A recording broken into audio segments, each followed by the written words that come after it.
So hello everyone, welcome to this tutorial series. और आज हम इस वीडियो में पढ़ेंगे कार्बन एंड इट्स कंपाउंड के बारे में। ठीक है, सो आइए स्टार्ट करते हैं।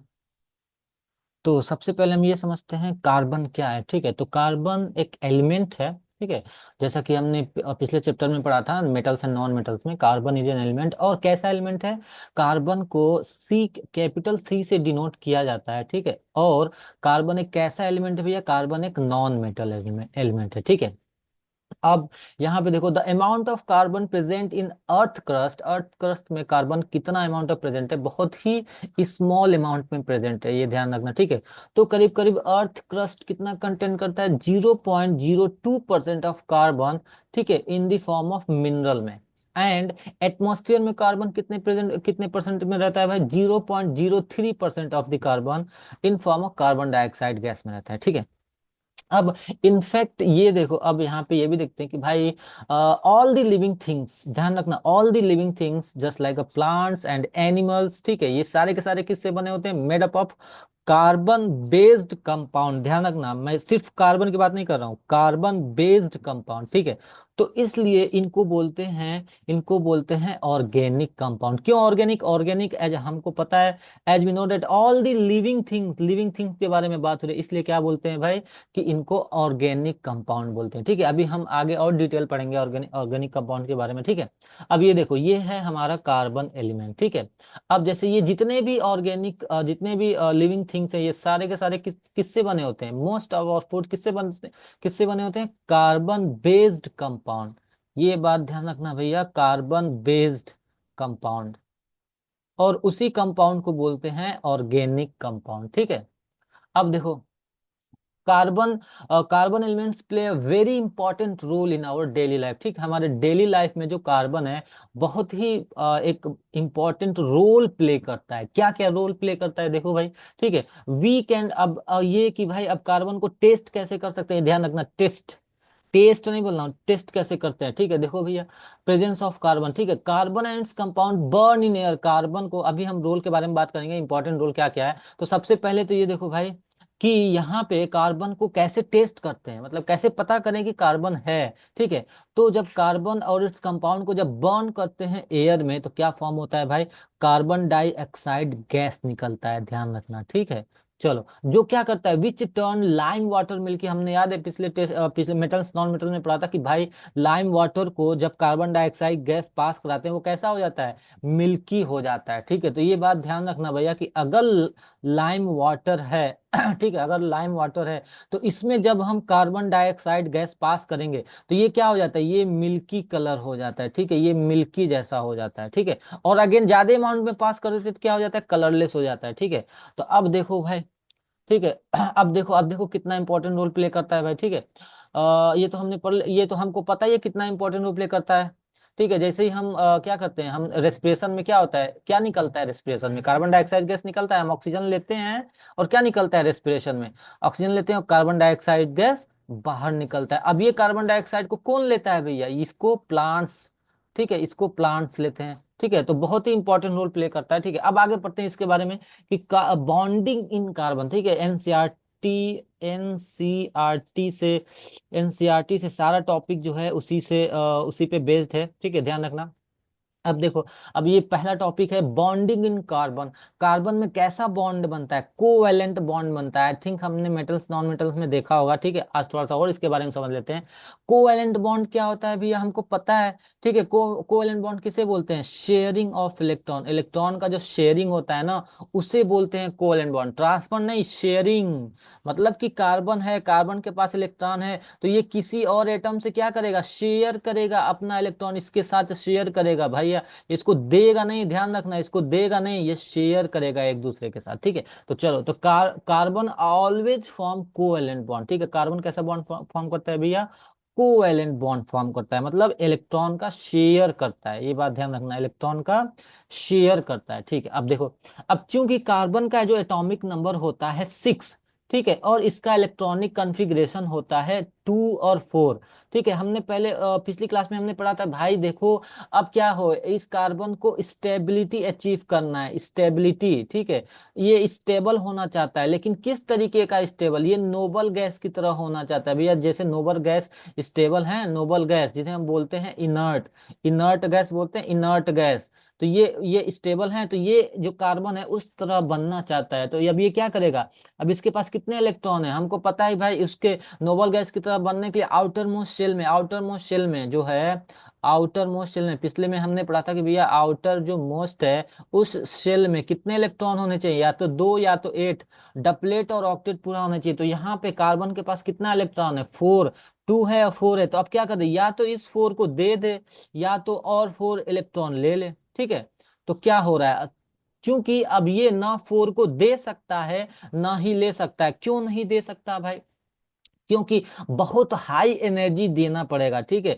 बहुत ही ज्यादा हाई एनर्जी देना पड़ेगा इलेक्ट्रॉन को देने के लिए, इसलिए ये नहीं दे सकता। दूसरा कि वो 4 ले क्यों नहीं सकता, क्योंकि देखो भैया कार्बन के जो न्यूक्लियस होते हैं, न्यूक्लियस के अंदर 6 प्रोटॉन होते हैं, ठीक है, जो कार्बन का न्यूक्लियस होता है, न्यूक्लियस के अंदर 6 प्रोटॉन होते हैं, ठीक है, ये न्यूक्लियस है। अब ये क्या होगा कि अगर अगर यहाँ पे 6 इलेक्ट्रॉन है ना, तो 6 इलेक्ट्रॉन है सपोज करो, ठीक है, तो अब और 4 आ जाएंगे तो कितने इलेक्ट्रॉन हो जाएंगे, 10 हो जाएंगे, तो ये स्टेबल नहीं हो पाएगा, 6 प्रोटॉन इसको होल्ड नहीं कर पाते हैं, इन 6 प्रोटॉन जो है ये होल्ड नहीं कर पाते हैं, ठीक है, कितने इलेक्ट्रॉन को, 10 इलेक्ट्रॉन को, इसलिए यहाँ पे ट्रांसफर भी पॉसिबल नहीं है भैया, ट्रांसफर भी पॉसिबल नहीं है, और ना ही गेन पॉसिबल है, गेन भी पॉसिबल नहीं है, ट्रांसफर भी पॉसिबल नहीं है, इसलिए क्या पॉसिबल है, सिर्फ शेयर ऑफ इलेक्ट्रॉन पॉसिबल है, ठीक है।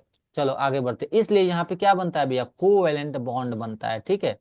चलो अब देखो टाइप्स ऑफ कोवैलेंट बॉन्ड कैसे होते हैं भैया, देखो बहुत ही आसान है, आई थिंक पिछले क्लास में भी हमने पढ़ा था, ठीक है, वो कैसे होते हैं, सिंगल कोवैलेंट बॉन्ड, जब कहीं 1 पेयर ऑफ इलेक्ट्रॉन शेयर होता है उसे बोलते हैं सिंगल, जैसे फ्लोरीन है, फ्लोरीन एक इलेक्ट्रॉन लिया, एक इलेक्ट्रॉन, ये दोनों क्या कर दिए, आपस में शेयर कर गए, ठीक है, ये शेयर कर दिए भैया, शेयर क्या, कितने इलेक्ट्रॉन शेयर हुए, सिंगल, ठीक, कितने इलेक्ट्रॉन शेयर हुए, 1 इलेक्ट्रॉन शेयर हुए, ठीक है। और डबल कोवैलेंट बॉन्ड, जैसे ऑक्सीजन के पास कितने इलेक्ट्रॉन है, आउटर मोस्ट शेल में होते हैं ना 6, आउटर मोस्ट शेल में 6 होते हैं, तो ये क्या करेगा, अगला ऑक्सीजन से भी 2, तो ये 2 इलेक्ट्रॉन शेयर करते हैं, इसलिए क्या बोलते हैं यहाँ पे डबल बॉन्ड बन जाता है, ठीक है।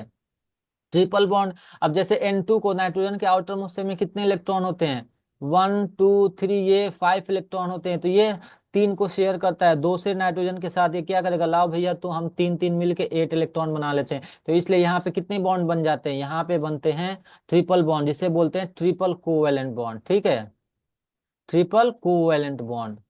कोवैलेंट भाई देखो भैया, कोवैलेंट, कोवैलेंट मतलब क्या, मतलब इलेक्ट्रॉन का शेयर होना, इलेक्ट्रॉन का शेयर होना, ठीक है। चलो अब आगे देखते हैं, चलो अब देखो इलेक्ट्रॉन डॉट स्ट्रक्चर देख लो, ठीक है, अब जैसे अभी जो हमने पढ़ा है उसका थोड़ा सा एक नया मतलब स्ट्रक्चर फॉर्मेट में देख लो, ठीक है, स्ट्रक्चर फॉर्मेट में, डॉट स्ट्रक्चर फॉर्मेट में, अब जैसे कि 2 हाइड्रोजन, जैसे फ्लोरीन, फ्लोरीन का बताया था, अभी एक हाइड्रोजन देखो भैया, क्रॉस तरीके से भी इसे डिनोट करते हैं, एनसीईआरटी बुक में, एनसीईआरटी बुक में दिया होगा, ठीक है, देख लेना, तो क्रॉस, ये क्या है, इलेक्ट्रॉन है, एक हाइड्रोजन के पास एक इलेक्ट्रॉन, ये दोनों शेयर करके क्या बना है, सिंगल बॉन्ड। इसी तरीके से फॉर्मेशन ऑफ O2 का देखो भैया, ठीक है, यहाँ पे कितने इलेक्ट्रॉन थे, 6, ये दोनों मिलके क्या बना दिए, ये दोनों एक दूसरे को शेयर कर लिए, क्या बना दिए अपना, ये जो है ये दोनों मिलके, अब देखो सिर्फ ये सर्किल में देखो, ये बताओ इस सर्किल में कितने इलेक्ट्रॉन है, इस सर्किल में देखो, बस ये सर्किल जो मैं सर्किल ऐसे कर रहा हूँ ना, इसमें कितने इलेक्ट्रॉन है, 1 2 3 4 5 6 7 8, कितने इलेक्ट्रॉन है, 8 इलेक्ट्रॉन हुए, मतलब ये क्या करे, ये ऑक्सीजन को क्या मिल गया, ये जो है स्टेबिलिटी, स्टेबल की तरह, ये स्टेबल अचीव कर लिया कि नहीं कर लिया, सिंपल सीधी बात है। इसी तरीके से देखो नाइट्रोजन का अभी जस्ट पिछले स्लाइड में हमने बताया, ठीक है। चलो अब आगे देखो, कार्बन कंपाउंड या ऑर्गेनिक कंपाउंड, ठीक है, कार्बन कंपाउंड को जनरली ऑर्गेनिक कंपाउंड बोलते हैं, ठीक है। अब वो उनका जो मेल्टिंग पॉइंट और बॉइलिंग पॉइंट होता है बहुत लो होता है, ध्यान रखना, मेल्टिंग पॉइंट और बॉइलिंग पॉइंट इनका क्या होता है, लो होता है, बस इतना समझ जाओ, ठीक है। अब देखो जैसे कौन कौन सा है भैया, मीथेन को ले लो, ये देखो ये क्या है, ये कार्बन कंपाउंड, क्यों देखो भैया, क्योंकि अभी जस्ट हमने पढ़ा था कि ऑल लिविंग थिंग्स किससे बने होते हैं, all living things carbon based compound से बने होते हैं, कार्बन बेस्ड कंपाउंड से, ठीक है, तो इसका मतलब क्या है, इसका मतलब जितने भी लिविंग थिंग्स हैं वो क्या है, कार्बन कंपाउंड कहलाएंगे, कार्बन के कंपाउंड कहलाएंगे, ठीक है। तो अब जो कार्बन के कंपाउंड, उनका जो मेल्टिंग बॉइलिंग पॉइंट क्या होता है, लो होता है भाई, ये ध्यान रखना, लो मेल्टिंग पॉइंट और बॉइलिंग पॉइंट लो होता है, ठीक है। अब जैसे मेथेन का देखो -182 डिग्री सेल्सियस, बॉइलिंग पॉइंट -161, ठीक है। इसी तरीके से एथेनॉल का, इथेनॉइक एसिड का देखो कितना कम होता है बॉइलिंग पॉइंट और मेल्टिंग पॉइंट, ठीक है। आगे देखो ऑर्गेनिक कंपाउंड्स ऑकर इन, ये हमको अभी जस्ट हमने पढ़ ही लिया है कि भाई सारे लिविंग थिंग्स ऑर्गेनिक कंपाउंड से बने होते हैं। अब एक चीज और थोड़ा सा, ये पॉइंट थोड़ा सा समझ लेना, ठीक है। क्या जनरली बच्चे डायरेक्टली ये कह देते हैं कि भैया सारे के सारे ऑर्गेनिक कंपाउंड क्या होते हैं, कार्बन बेस्ड कंपाउंड होते हैं। नहीं, अप्रोक्सीमेटली ये बोलोगे तो ज्यादा अच्छा लगेगा भैया, कि approximately 99% of the organic compound क्या कंटेन करते हैं, कार्बन हाइड्रोजन बॉन्ड कंटेन करते हैं, ध्यान रखना, अप्रोक्सीमेटली। तो इसलिए हम क्या कहते हैं, इसलिए इनको बोलते हैं organic compound. Organic compound, organic compound के पास क्या होता है, कार्बन और हाइड्रोजन के बॉन्ड होते हैं ऑर्गेनिक कंपाउंड के पास। तो क्या ये कहना जरूरी है कि सारे कार्बन और हाइड्रोजन बॉन्ड ऑर्गेनिक कंपाउंड कराएंगे, नहीं, 99% कहलाते हैं। अब जैसे कि ये साइनाइड को देख लो, ठीक है, साइनाइड जो हाइड्रोजन साइनाइड होता है HCN, देखो इसमें भी है कार्बन हाइड्रोजन बॉन्ड, लेकिन ये इनऑर्गेनिक कंसिडर किया जाता है, ठीक है। आ रहा है समझ में, नहीं समझ में आया तो दोबारा से इसे बैक करके देख लेना। देखो भाई क्या, कि अप्रोक्सीमेटली 99% ऑफ ऑर्गेनिक कंपाउंड क्या होते हैं, कार्बन बेस्ड, CH बॉन्ड उसके अंदर होता है, ठीक है। मतलब कि कार्बन हाइड्रोजन बॉन्ड जिसके भी अंदर होते हैं वो सारे के सारे क्या ऑर्गेनिक कहलाएंगे, नहीं, हम ये नहीं कह सकते, हाँ हम ये कह सकते हैं कि सारे ऑर्गेनिक कंपाउंड क्या कहलाएंगे, सारे ऑर्गेनिक कंपाउंड क्या कहलाएंगे, सारे organic compound carbon hydrogen bond consider किए रहते हैं, ठीक है। बट जरूरी नहीं है कि सारे कार्बन हाइड्रोजन बॉन्ड जो है वो ऑर्गेनिक कहलाएंगे, ये जरूरी नहीं है, ठीक है, क्योंकि HCN क्या होता है, HCN इनऑर्गेनिक कंपाउंड होता है, ठीक है। चलो, तो इसीलिए कहते हैं जो CH बॉन्ड होता है, CH बॉन्ड का मतलब कि ये क्या है, ये ऑर्गेनिक कंपाउंड है। सॉरी, ऑर्गेनिक कंपाउंड क्या है, ऑर्गेनिक कंपाउंड CH बॉन्ड है, ध्यान रखना। ये बोलेंगे कि सारे के सारे ऑर्गेनिक कंपाउंड क्या है, CH बॉन्ड कंसीडर करते हैं, ठीक है। अब देखते हैं एलोट्रॉप्स ऑफ द कार्बन। देखो देखो भैया, एलोट्रॉप्स किसको बोलते हैं, ये ध्यान रखना। तो देखो एलोट्रॉप्स किसको बोलते हैं, a various physical form, a various physical form किसी भी एक एलिमेंट का, एक एलिमेंट का, देखो एक एलिमेंट का वेरियस फिजिकल, या मतलब मेनी फिजिकल फॉर्म, मेनी कौन से फॉर्म भैया, फिजिकल, फिजिकल फॉर्म, उसको बोलते हैं एलोट्रॉप्स। अब जैसे कि कार्बन के 3 एलोट्रॉप्स होते हैं, ठीक है, कार्बन के 3 एलोट्रॉप्स होते हैं, कौन कौन, डायमंड होता है, ग्रेफाइट होता है, और बकमिंस्टर फ्लोरेंस होता है, ठीक है। अब जैसे कि यहाँ पे देखो, diamond is a colourless transparent, अब डायमंड के बारे में पढ़ते हैं, तो ये बात समझ में आ गया ना, कार्बन्स के कितने फिजिकल फॉर्म होते हैं, डायमंड, ठीक है, ग्रेफाइट और बकमिंस्टर फ्लोरेंस, ठीक है। तो अब ये बात, सॉरी, बक, BUCK, ठीक है।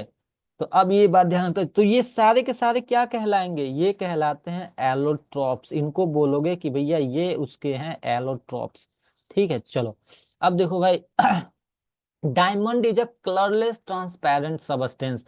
डायमंड क्या होता है, एक कलरलेस ट्रांसपेरेंट सबस्टेंस होता है, ठीक है, वो कि बहुत ही एक्स्ट्रा ऑर्डिनरी, मतलब उसका जो है ब्रिलियंस बहुत ही ज्यादा चमकता है, ठीक है।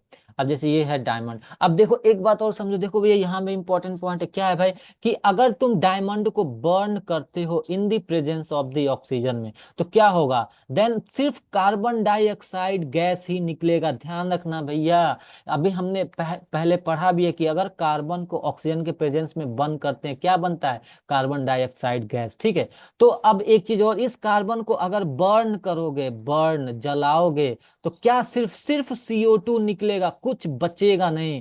इससे ये समझ में आ गया कि कार्बन जो डायमंड जो है टोटली किससे बना होता है, टोटली किससे बना होता है, टोटली कार्बन से बना होता है, डायमंड किससे, कार्बन से बना होता है, ठीक है।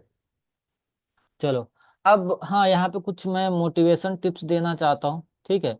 जैसे कि क्या होता है कि कुछ बच्चों को याद नहीं होता है, ठीक है, मोटिवेशन, मतलब याद नहीं, याद करने में दिक्कत होता है, ठीक है। अब जैसे कि यहाँ से बैठ आप जैसे कि एग्जांपल ले लो। एग्जांपल में अगर सपोज मैंने कहा कार्बन जो है ऑक्सीजन के साथ रिएक्ट किया, क्या बनाया, कार्बन डाइऑक्साइड। अब बहुत बच्चे क्या करेंगे, रटेंगे, कार्बन ऑक्सीजन के साथ रिएक्ट किया कार्बन डाइऑक्साइड, कार्बन ऑक्सीजन के साथ रिएक्ट किया कार्बन डाइऑक्साइड। अरे भाई ऐसे नहीं, अगर रटोगे तब तो हो चुका, ठीक है। लेकिन क्या करो, अगर किसी बच्चे को मेमोरी पावर भी दिक्कत है, नहीं याद होता है, तो सबसे पहले क्या करो, थोड़ा सा टेक अ टाइम, थोड़ा सा टाइम लो, ठीक है। टाइम नहीं है तुम्हारे पास हमको पता है, लेकिन फिर भी 1-2 सेकेंड या 1 मिनट तो ले सकते हो। 1 मिनट भी नहीं होगा तो कोई बात नहीं, जितना तुमको समझ में आए उतना टाइम लो, ठीक है। अब जैसे एग्जाम्पल के लिए समझो कि how to make a tea, चाय कैसे बनाए। तो चाय कैसे बनाते हैं, क्या तुम रट्टा मार के आओ ये करोगे, नहीं, पहले सोचो चाय चाय बनाने के लिए क्या करोगे।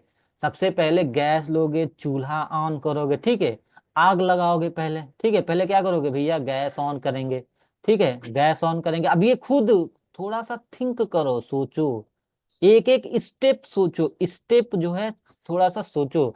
गैस ऑन करोगे, दूसरा क्या करोगे, उसके ऊपर तुम पैन रखोगे, ठीक है, या पैन रखोगे, ठीक है, जो होता है जिसमें चाय बनाते हैं। उसके बाद क्या करोगे भैया, उसके बाद क्या करोगे, उसमें पानी डालोगे, स्टेप सोचो, ठीक है, पानी डालोगे, उसके बाद इस पानी को बॉयल करोगे। सोचो, खुद सोचो, अरे भैया गलत होगा सही, जो देखा जाएगा बाद में। बॉयल करोगे, बॉयल करने के बाद क्या करोगे, फिर इसमें चीनी चाय पत्ती डालोगे, है कि नहीं, शुगर, या फिर चाय पत्ती होगा वो डालोगे, ठीक है। उसके बाद अगर दूध डालना हो या तो दूध डाल दो, मिल्क ऐड करना होगा तुमको तो ऐड कर दो, ठीक है। तो ये क्या, ये सारे स्टेप्स है, तो थिंक, सोचो, थोड़ा सा अंदाजा लगाओ, ठीक है, गेस करो क्या होगा, ठीक है। बस गेस नहीं, उल्टा सीधा गेस नहीं करना है, टॉपिक से रिलेटेड, टॉपिक को पॉइंट पॉइंट पकड़ के जो तुमने पढ़ा है उसके बारे में सोच कर स्टेप आगे बढ़ो, ठीक है। चलो अब आगे बढ़ते हैं। ए भाई, ठीक है, अब देखते हैं स्ट्रक्चर ऑफ डायमंड, ठीक है। तो जनरली हमको ये पता है भाई कि कार्बन के पास कितने आउटर मोस्ट शेल में कितने इलेक्ट्रॉन होते हैं, 4 इलेक्ट्रॉन होते हैं, ठीक है। इसका कॉन्फ़िगरेशन क्या है, कार्बन का कॉन्फ़िगरेशन है 2 और 4, ठीक है। तो अब देखो यहाँ पे each carbon atom in diamond crystal link to 4 other carbon, मतलब कि अब इस कार्बन को जो है कितना इलेक्ट्रॉन चाहिए, तो ये क्या करेगा, कार्बन को 4 और चाहिए, तो ये 4 अलग अलग से लेगा, ठीक है। ये 4 क्या करेगा, अलग अलग से लेगा। कभी कभी दिक्कत आ जाती है, कोई बात नहीं,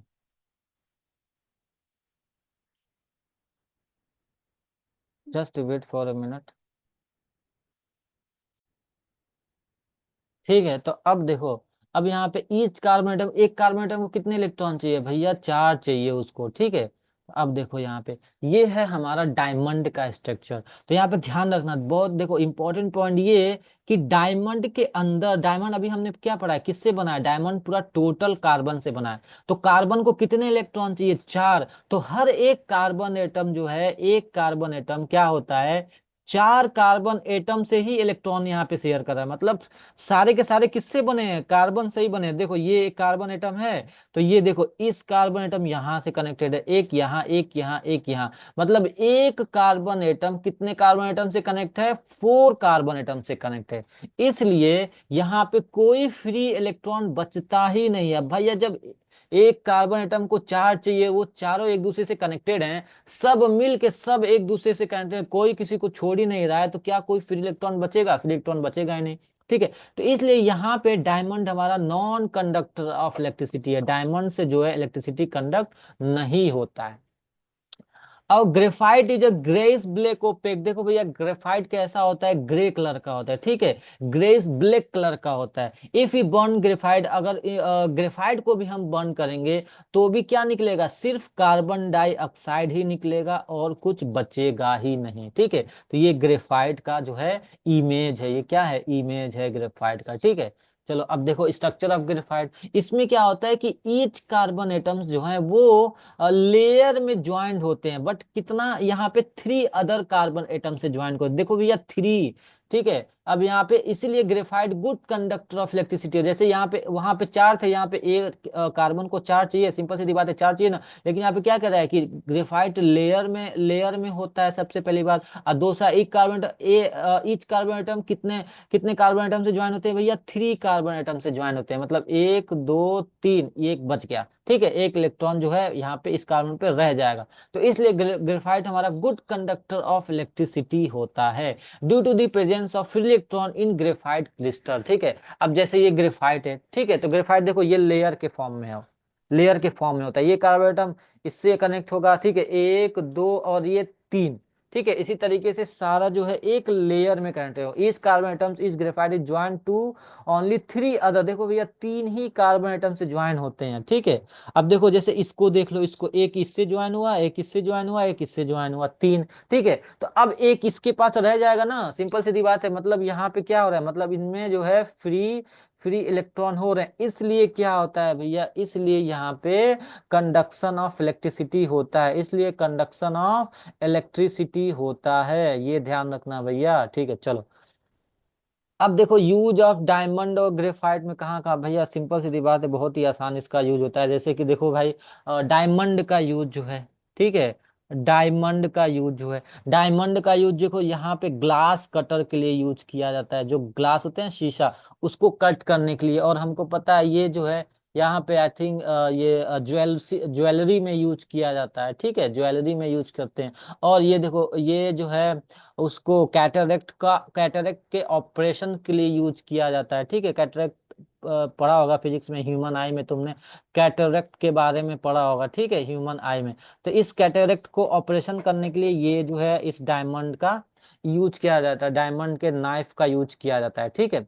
और देखो ग्रेफाइट में लुब्रिकेंट करने के लिए ये ऑयल ग्रीस लुब्रिकेंट या कहो ग्रेफाइट का ऑयल यूज किया जाता है। और ये जो सेल देखते हो, सेल के अंदर ये ग्रेफाइट रॉड यूज किया जाता है, ठीक है। ये रॉड किसका, ये है ग्रेफाइट का, ये है ग्रेफाइट का, ठीक है। और जो पेंसिल में भी किसका यूज किया जाता है, पेंसिल में भी किसका यूज किया जाता है, ग्रेफाइट का यूज होता है, ठीक है।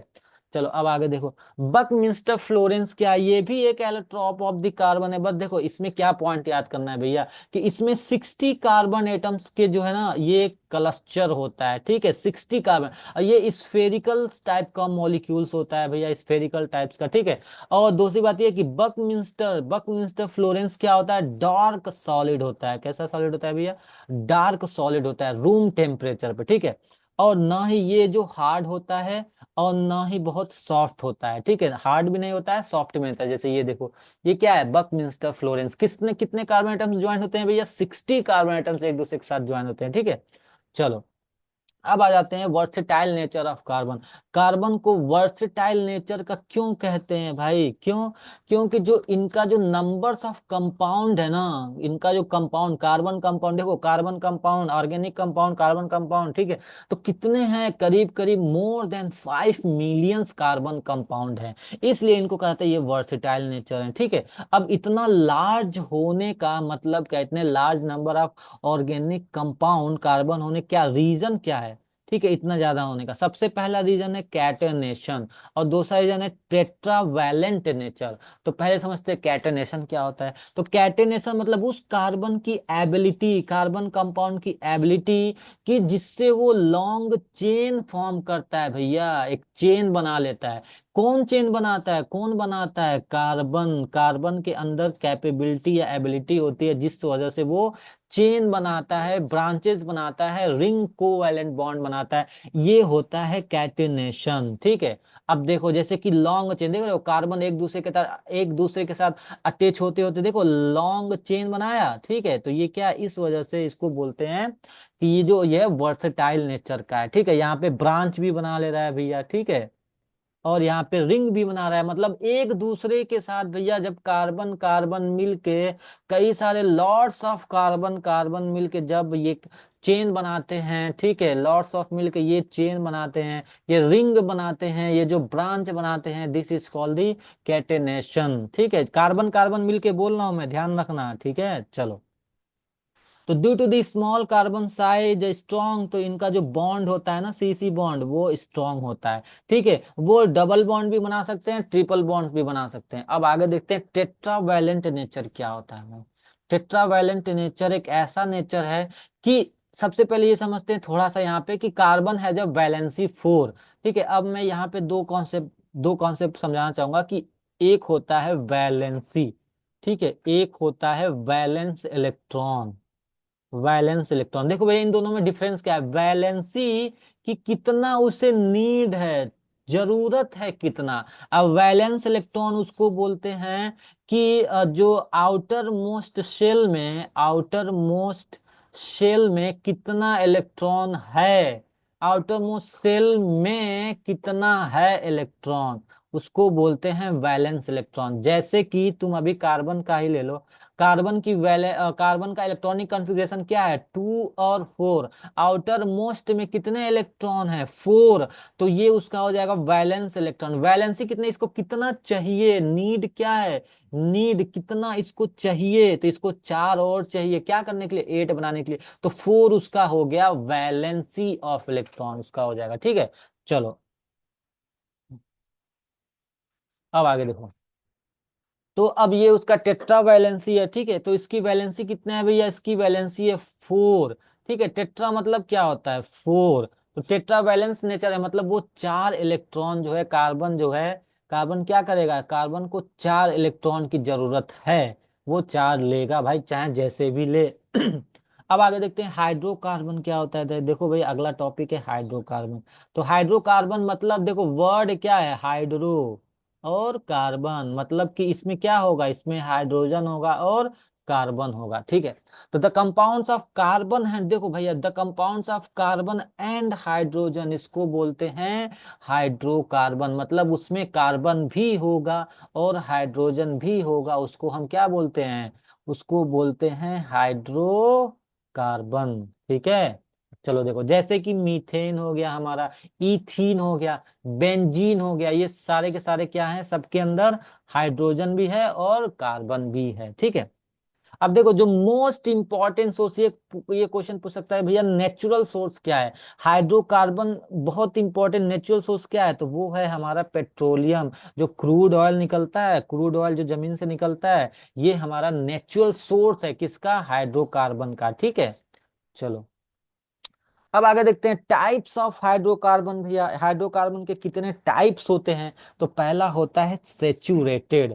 सेचुरेटेड अभी हम डिटेल पढ़ेंगे, बस इतना समझो, पहला होता है सेचुरेटेड जिसको बोलते हैं एल्केन। ठीक है, दूसरा होता है अनसेचुरेटेड। तो अनसेचुरेटेड में क्या होता है, देखो मैं यहाँ पहले अभी पढ़ेंगे, ठीक है, अभी बस ये समझो, पहला होता है सेचुरेटेड अल्केन, दूसरा होता है अनसेचुरेटेड। ठीक है, अनसेचुरेटेड में दो आ जाते हैं, एल्कीन और एल्काइन आ जाते हैं। ठीक है, इसमें डबल बॉन्ड होता है, इसमें ट्रिपल बॉन्ड होता है। ठीक है, अब ये फॉर्मूला है, अब जिसको याद करना हो ऐसे, चलो बता दे रहा हूं मैं अभी, ठीक है, आगे आगे और समझ लेना। तो देखो ऐसे सेचुरेटेड में, तो ध्यान रखना सेचुरेटेड में कितने बॉन्ड होते हैं, सिंगल बॉन्ड होता है, कितना बॉन्ड होता है, सिंगल बॉन्ड होता है। ठीक है, सिंगल बॉन्ड। अब देखो सेचुरेटेड से मतलब क्या कि एक कार्बन एटम को कितना हाइड्रोजन चाहिए, अगर एक है कार्बन एटम, कितना हाइड्रोजन चाहिए, 1 2 3 4। तो ये बताओ जब एक कार्बन एटम में हाइड्रोजन कितना है, 4, तो C1 लिखूं तो हाइड्रोजन कितना लिखूंगा, 4। अभी इसी तरीके से जब दो कार्बन एटम, भाई सिंगल बॉन्ड होने की वजह से, बताओ सिंगल बॉन्ड होने की वजह से, अब जब दो कार्बन एटम मैं लूंगा, एक यहाँ पे एक यहाँ पे, तो अब देखो एक इलेक्ट्रॉन ये दोनों ले लिए आपस में। अब और इनको कितना चाहिए, अब इसको कितना चाहिए, 3 चाहिए, 1 2 3 चाहिए, इसको भी कितना चाहिए, 3 हाइड्रोजन, मतलब कि हाइड्रोजन कितना हुआ, यहाँ पे हाइड्रोजन कितना हुआ, यहाँ पे हाइड्रोजन कितना हुआ, टोटल 6 हाइड्रोजन हुआ। मतलब अगर कार्बन 2 है तो हाइड्रोजन कितना है, 6 है। तो अब तुम देखो ना, कार्बन जब ये एन है, अब मान के चलो जो कार्बन की जो वैल्यू उसे मैं एन रख देता हूँ, ये एन है, तो हाइड्रोजन कितना हो रहा है, यहाँ पे हाइड्रोजन कितना हो रहा है, 4। यहाँ पे जब कार्बन 2 है तो हाइड्रोजन कितना हो रहा है, एन से करो तो, एन से मल्टीप्लाई करो तो क्या हो जा रहा है, 2n+4। अब देखो भैया यहाँ पे, इसीलिए इसका फॉर्मूला क्या है, Cn। सी अगर एन होगा तो हाइड्रोजन हाइड्रोजन कितना होगा, 2n+2। अब यहाँ देखो, यहाँ पे कार्बन 2 है तो हाइड्रोजन कितना हो रहा है, 2n, मतलब 2 × 2 + 2, ये कितना हो गया, 6। ठीक है, तो देखो भैया एल्केन का होता है Cn, ठीक है, CnH2n+2, ठीक है। और इसी तरीके से अनसेचुरेटेड में होता है भैया CnH2n, मतलब यहाँ पे डबल बॉन्ड बनता है, ठीक है। डबल बॉन्ड मतलब कार्बन जो है दो दो इलेक्ट्रॉन पहले से ही शेयर कर लेते हैं, मान लो ये इससे शेयर कर लिया, देखो अब दो शेयर कर ले, बताइए कितने, अब इनको दो ही तो चाहिए, और बस एक एच यहाँ पे, एक एच यहाँ पे, इसको भी अब सिर्फ दो ही चाहिए, एक एच यहाँ पे।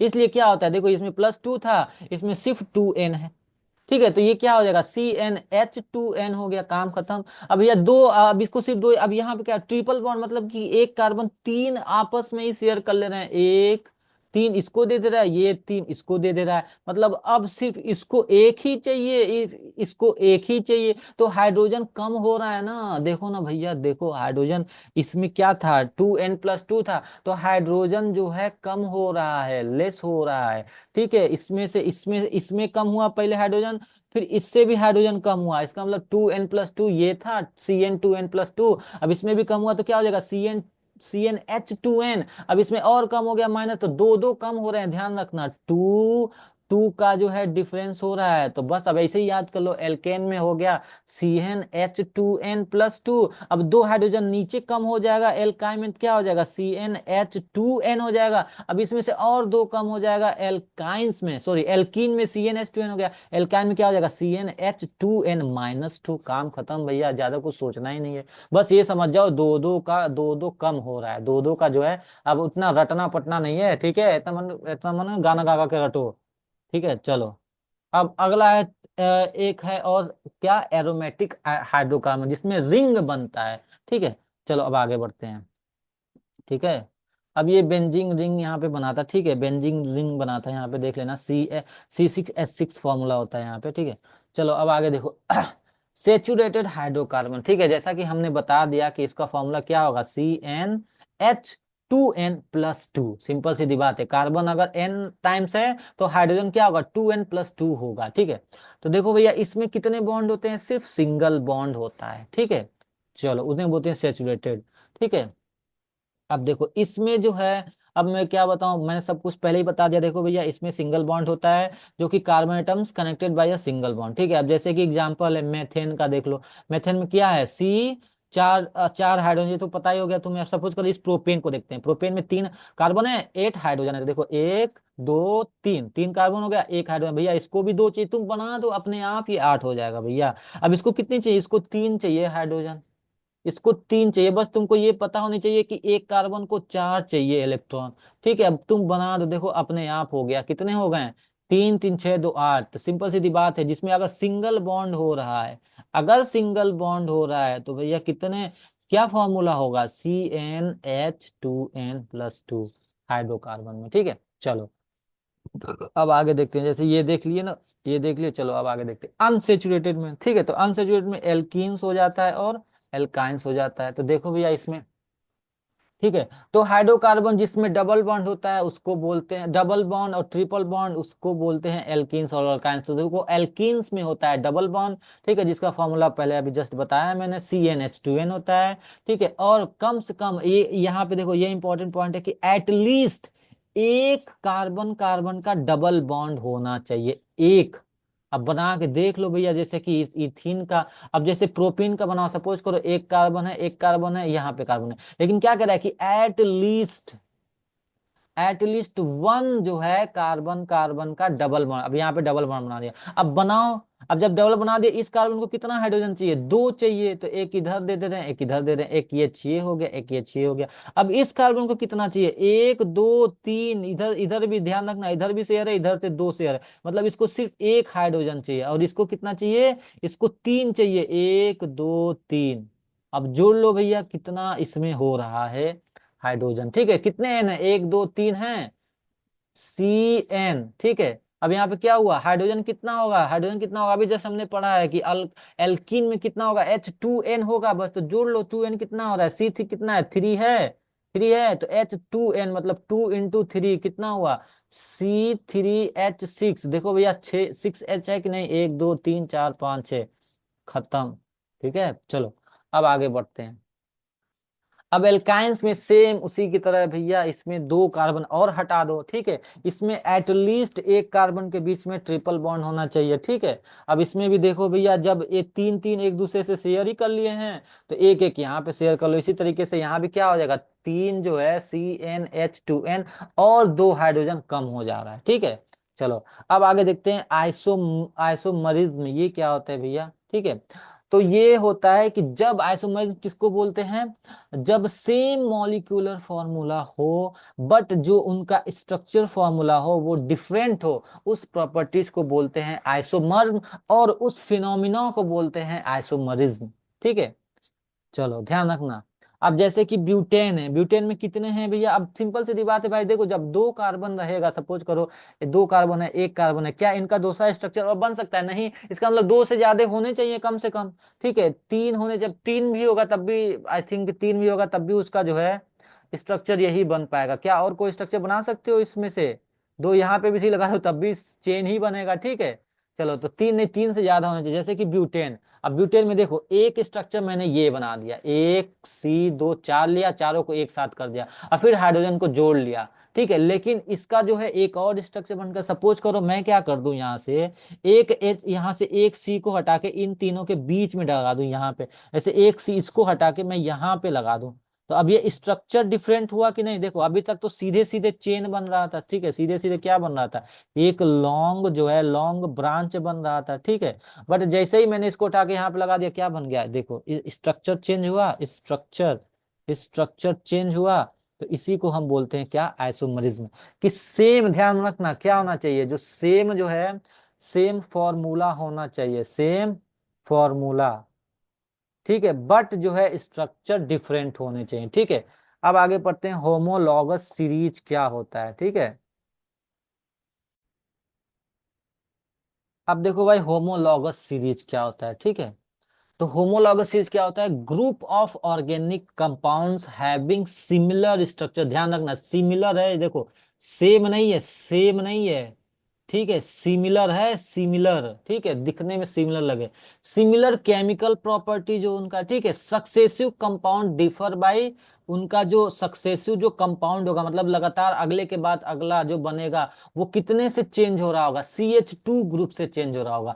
और जो उनका जो डिफर मॉलिक्यूलर मास में चेंजिंग क्या होगा, वो 14, जैसे कि अरे भाई लिखते हो ना, सपोज करो मैंने एक सीरीज लिखा 2 4 6 8, तो अब इसमें सक्सेसिव इन दोनों के बीच का डिफरेंस क्या है, 2 है। तो इसी तरीके से क्या कह रहा है कि सक्सेसिव जो कंपाउंड का जो डिफर होगा, लगातार जो बन रहा होगा, उनके बीच का डिफरेंस होगा CH2। और जो उनके मॉलिक्यूलर मास का डिफर कितना होगा, 14U। अब जैसे कि देख लो मीथेन का, ठीक है।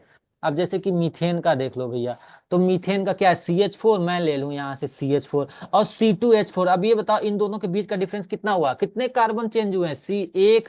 और हाइड्रोजन कितना चेंज हुआ, देखो 4 यहाँ पे 6 यहाँ पे, मतलब कि H2। तो देखो H2 का डिफर हुआ, ठीक है। तो अब देखो इनका जो क्या है, स्ट्रक्चर सिमिलर है, सेम नहीं है, सिमिलर है स्ट्रक्चर, ठीक है। और केमिकल प्रॉपर्टीज है वो भी सिमिलर है। तो ये जो एल्केन के सारे जो जितने जितने भी एल्केन होंगे ना, मतलब कि जो सिंगल बॉन्ड होगा जिसमें, सिंगल बॉन्ड बन रहा होगा जिसमें, तो वो सारे के सारे क्या होंगे, सारे के सारे सेम होमोलॉगस सीरीज के होंगे, ठीक है। अब जैसे कि एल्कीन में देख लो, अब ये बताओ इन दोनों का, देखो एल्कीन का, अब इन दोनों के बीच में डिफरेंस कितना है, एक कार्बन यहाँ पे, तीन में दो, एक कार्बन ये, और हाइड्रोजन में कितना डिफरेंस है, 6 यहाँ पे 4 यहाँ पे, मतलब 6 - 4 2, CH2 का डिफरेंस। मतलब ये भी सारा का सारा क्या है, ये भी सारे के सारे क्या है, सेम होमोलॉगस सीरीज के अंदर है।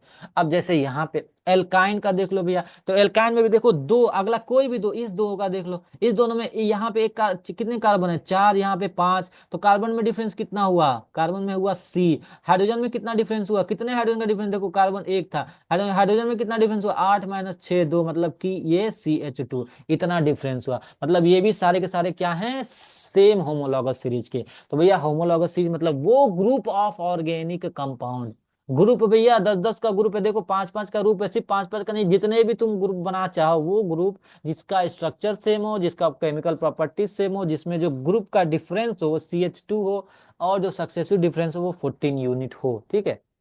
अब आगे देखते हैं। अब आगे समझते हैं ये अल्काइल ग्रुप क्या होता है। देखो भैया ये बहुत इंपॉर्टेंट है समझना। अल्काइल को कैपिटल आर से भी डिनोट किया जाता है। तो अल्काइल ग्रुप उसको बोलते हैं जब एल्केन, देखो एल्केन, एल्केन में क्या होता है, एल्केन में सिंगल बॉन्ड बनता है, किसके, कार्बन हाइड्रोजन के बीच में सिंगल बॉन्ड बनता है, ठीक है, एल्केन में, ध्यान रखना। तो क्या होता है यहाँ पे, जब एल्केन से एक हाइड्रोजन को, देखो क्या लिखा हुआ है, रिमूवल ऑफ वन हाइड्रोजन को जब हटा देते हैं तब जो बचता है उसको बोलते हैं एल्काइल। अब जैसे यहाँ पे क्या था, अगर मैं एच लगा दूं यहाँ पे तो क्या हो जाएगा, ये क्या हो जाएगा, मेथेन हो जाएगा, लेकिन इस एच को मैंने यहाँ से हटा दिया तो ये क्या कहलाएगा, ये कहला गया मिथाइल ग्रुप।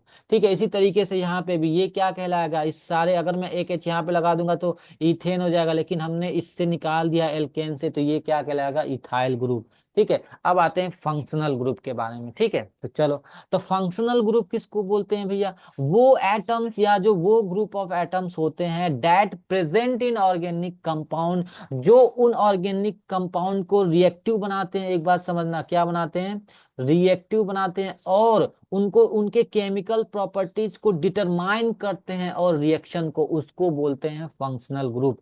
जैसे कि हेलो, देखो भैया, अगर अगर क्या हुआ एल्केन में, अभी हमने देखा ना यहाँ पे एल्काइल ग्रुप में, एल्काइल ग्रुप में मतलब आर, अगर यहाँ पे आर था, आर में ये एक्स लगा देते हैं तो ये एक्स क्या हो रहा है, एक्स है किसका, हेलो ग्रुप। हेलो ग्रुप मतलब ये जो क्लोरीन ब्रोमीन आयोडीन जब ये लगाते हैं ना इसमें आर में, तो ये क्या करता है, इस कंपाउंड का एक केमिकल प्रॉपर्टीज डिफाइन करता है, एक रिएक्शन बताता है और इनको रिएक्टिव बनाता है, इसलिए ये कहलाता है भैया क्या, फंक्शनल ग्रुप एक्स। तो एक्स क्या हो सकता है, एक्स है क्लोरीन ब्रोमीन आयोडीन। ठीक है, तो ये सारे के सारे क्या हैं, ये हैं फंक्शनल ग्रुप, ये है फंक्शनल ग्रुप। अभी आगे देखो और फंक्शनल ग्रुप हैं, तो ये समझिए ये फंक्शनल ग्रुप कहाँ लगते हैं भाई, ये लगते हैं आर में। ठीक है, मतलब कोई एल्काइल ग्रुप में, एल्काइल अभी पढ़ा है ना, एल्काइल, एल्काइल, एल्काइल वो जब एल्केन से एक हाइड्रोजन निकाल देते हैं, तो भैया जब निकालोगे तो ये जगह बचा ना, ये जगह, तो इस जगह में जब हम ये क्लोरीन ब्रोमीन और ये आयोडीन लगाते हैं ना, तो इन्हीं इन्हीं को बोलते हैं ग्रुप, कौन सा ग्रुप, फंक्शनल ग्रुप, इन्हीं को बोलते हैं हम फंक्शनल ग्रुप। ठीक है, चलो, अब आगे देखो भाई। अब आते हैं अल्कोहल ग्रुप। तो अल्कोहल कौन सा ग्रुप है, ओ एच। अब ये खुश में लगेगा आर में, देखो आर में लगा, ये लगा, ठीक है, तो ये हो गया हमारा अल्कोहल ग्रुप। अल्कोहल ग्रुप कौन सा है, ओ एच, ध्यान रखना। ठीक है, इसी तरीके से एल्डिहाइड, एल्डिहाइड क्या होता है, सी एच ओ। अब ठीक है, अब देखो भैया इसमें अक्सर बच्चे कंफ्यूज रहते हैं, सी एच ओ। ठीक है, सी एच ओ ये होता कैसे है, देखो ब्रांच में, देखो भैया सी के साथ ना ओ होगा और एच अलग, ये नहीं कि सी, यहाँ पे सपोज करो कार्बन कार्बन है तो तुम क्या करो, सी एच ओ कर दो तो यहाँ पे लगा दो एच फिर ओ, अरे नहीं, ऐसे कर दोगे तो गलत हो जाएगा। सी एच ओ मतलब सी के साथ ओ है और अगला एच है, तो ये होगा सही भैया, एक सी के साथ ओ है और इसी सी के साथ एच, तो इनको मिला के बोला गया ये क्या है, C H O aldehyde group. ठीक है, चलो, अब आगे देखो कीटोन का भी ऐसे, देखो इसमें भी बच्चे अक्सर कंफ्यूज होते हैं, अरे भाई ये कैसे अटैच होगा ग्रुप से। तो ये इसमें क्या होता है, देखो इसमें सिर्फ सी के साथ जो है ना एक ओ रहता है, बाकी अब हमको देखो, चूंकि हमको पता है कि सी के साथ चार जो है इलेक्ट्रॉन शेयर होना होता है, तो ए दो के साथ जो है सी दो जो है दो इलेक्ट्रॉन ऑक्सीजन के साथ शेयर कर लिया, देखो ये दो। अब बचे कितने, अब ये दो क्या करेगा ना, आर के साथ शेयर करेगा, मतलब एक सी क्या किया, एक दो ऑक्सीजन के साथ शेयर कर लिया। अब ये जो दोनों बचा ना, देखो एच नहीं, अगर ये एच लग जाएगा तो सी एच ओ हो जाएगा, एक आर के साथ शेयर करेगा, दो आर के साथ, एक इधर आर एक इधर आर, मतलब ये अल्काइल ग्रुप, ये अल्काइल ग्रुप। ठीक है, एल्काइल ग्रुप वो जिसमें से एक हाइड्रोजन निकला था। ठीक है, एक हाइड्रोजन निकला था, मतलब इस आर को एक चाहिए था, और ठीक है, इस आर को एक और चाहिए था, एक हाइड्रोजन निकला था वहां से, नहीं तो समझ में आ रहा, तो इसको बनाए थे मीथेन, मतलब ये क्या था, सी एच एच एच, इसको एक हाइड्रोजन चाहिए था ना, एक, इसी को तो बोलते हैं अल्काइल ग्रुप, एक एच निकाल देते हैं, तो अब ये जो है ना ये इसके साथ आके अटैच हो गया, लो भैया आर। ठीक है, तो ये आर कहला गया। तो इसी तरीके से सी जो है दो ऑक्सीजन के साथ, एक आर, तो अब इसको बोलते हैं कीटोन ग्रुप। ठीक है, इसीलिए आर सी ओ आर लिखा है, ध्यान रखना, सी ओ के साथ अटैच है। ठीक है, अब कार्बोक्सिलिक ग्रुप में भी वही है भैया, एक सी होता है ओ के साथ और एक सी होता है ओ और एच के साथ ध्यान रखना, ओ देखो कार्बन को कितने चाहिए, इसको चाहिए 4, तो ये डबल बॉन्ड ओ मत लगा देना भैया, नहीं तो गड़बड़ सड़बड़ हो जाएगा। सिंपल सीधी बात है, एक सी लगाना ओ और एक लगाना ओ एच के साथ, ठीक है। अब इसको मैं थोड़ा सा रुक जाओ, मैं इरेज करके बताता हूँ, ठीक है, just wait for a minute.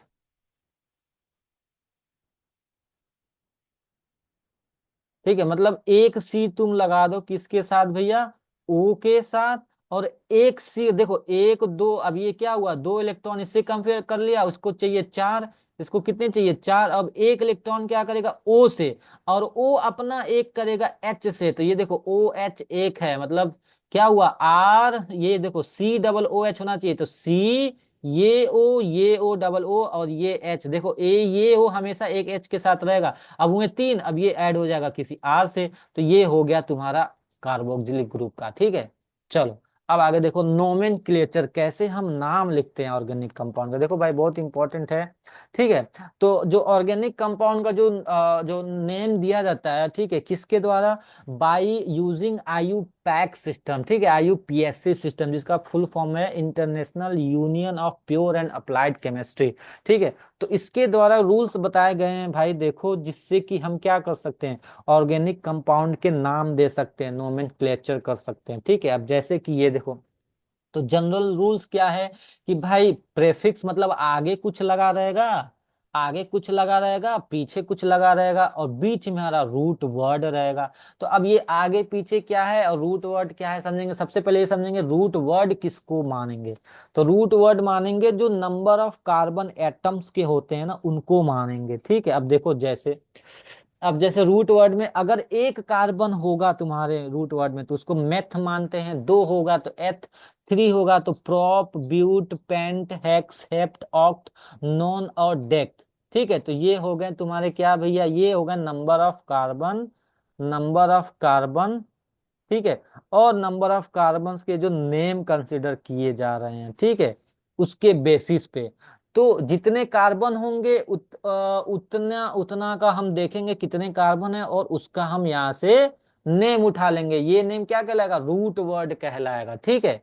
अब देखते हैं आगे सफिक्स, ठीक है। तो सफिक्स में क्या देखते हैं भैया, तो सफिक्स में हम ये देखेंगे कि कौन सा फंक्शनल ग्रुप लगा है जनरली, ठीक है, कौन सा फंक्शनल ग्रुप लगा है। तो अगर एल्केन लगा होगा, ठीक है, तो एल्केन का सिंगल बॉन्ड देखेंगे हम, ठीक है।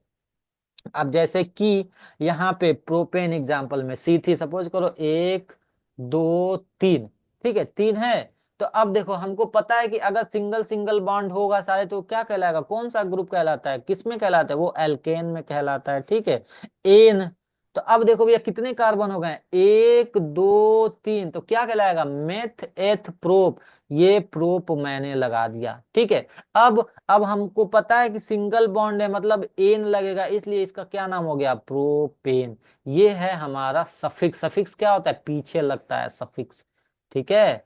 चलो इसी तरीके से यहाँ देखो एल्काइन में, जैसे कि अगर किसी दो कार्बन में, जैसे C3H4 है, तो 1 2 3 कार्बन है, H4 है, मतलब कि यहाँ पे प्रोपाइन है 3, 4 H है, सपोज करो यहाँ पे 3 लग गया, ये H इसके साथ हो गया, ये 4 इधर कंप्लीट, और ये जो 3 H यहाँ पे, ठीक है।